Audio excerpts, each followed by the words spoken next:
Hi, this is Kevin at Tutor with the Best, and you're watching 1 Minute Math. The idea of limits, a numerical approach. Let's take a look at the function x squared minus x minus 6 over x minus 3 and try to evaluate it at 3.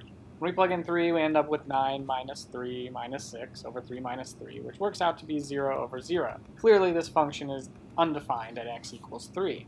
Let's build a chart to investigate what happens as x values get progressively closer to 3 from both sides. Feel free to check my values with the calculator.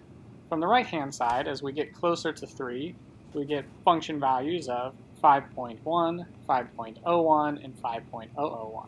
From the left-hand side, as we inch closer to 3, our y values are 4.9, 4.99, and 4.999. As you can see, from the left and the right, both of our y values are getting closer and closer to 5.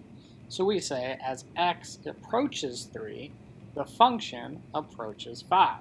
And soon we'll say the limit as x approaches 3 of f of x is 5. If you'd like to see more videos like this, click subscribe, or check out the next video in the series by clicking below.